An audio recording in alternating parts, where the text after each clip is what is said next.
The next article is related to the dependence of India upon West Asia for the urea production. This is important in prelims under the topic current events of national and international importance. Before coming to the article, let's discuss two suggestions regarding the implementation of urea as the fertilizer. First, the nano urea. The nano urea is the urea in the form of a nanoparticle.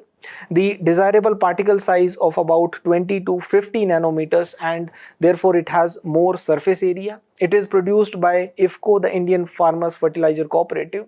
The efficiency of the conventional urea is about 25%, whereas the efficiency of the liquid nano urea is 85 to 90%.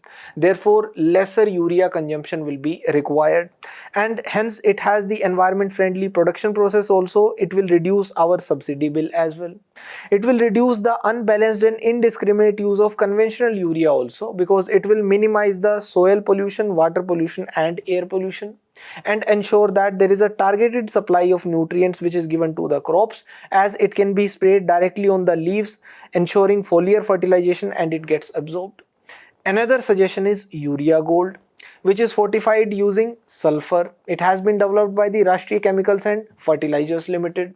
Its composition is 37% nitrogen and 17% sulfur, whereas in the regular urea it is 46% nitrogen.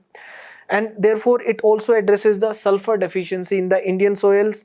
Therefore it will be good for the oil seeds and pulses as well, and enhancing the nitrogen use efficiency, therefore leading to gradual release of nitrogen, and hence the coating of sulfur is done. Now coming to the article, we can observe that we have a large share of the LNG supply coming in from the imports, that more than 50% of the LNG, the liquefied natural gas, is imported. Similarly, the import share is maximum from the Middle East region, Qatar accounting for more than 41% of our imports, and then significant contributions from the UAE as well as Oman. When we look at the distribution of the liquefied natural gas usage in India, then maximum goes to the fertilizer production itself, followed by city gas distribution and power generation. And in terms of urea imports, because we are importing a significant amount of our urea as well, as the domestic production is not sufficient, 44% is imported again from Oman. Therefore, the Middle East crisis, the crisis due to the Iran-Israel war, has impacted not only our liquefied natural gas supply but also our urea imports from Oman. Now coming to the article, India's urea plants are already running at half the capacity, with Petronet LNG Limited, which operates India's largest LNG receiving terminal, declaring force majeure because of the disruptions to the cargoes. Therefore, it led to the supply curtailments by the state-owned gas distributors like GAIL India, IOCL, BPCL, and India is heavily dependent upon the imports for its LNG supply, exposing many sectors to the global shocks because of the Iran-Israel war. And India is the fourth largest buyer of the natural gas in the world, with the imported supply of about 261 lakh metric tons in 2025. More than 40% of it is tied to the long-term contracts with the suppliers in Qatar, and Qatar's LNG cargoes, they pass through the Strait of Hormuz, which has now become a central choke point, and overall therefore more than 60% of India's imported LNG could be affected by the closure of the Strait of Hormuz.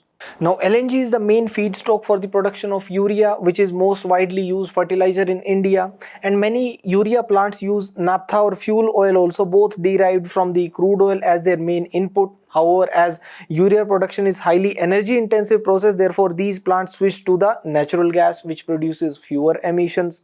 Now the natural urea consumption hit 387 lakh metric tons in 2025 because of a decade of steady growth, while the domestic production has also been increasing. Now India produced about 306 lakh metric tons of urea in 2025, but it is still not sufficient for meeting our domestic demand. So the government of India issued the Natural Gas Supply Regulation Order 2026, officially including the fertilizer sector in the priority list. As of March 10, India's urea reserves have reached 61.5 lakh metric tons, about 10 lakh more than last year ahead of the Kharif sowing season.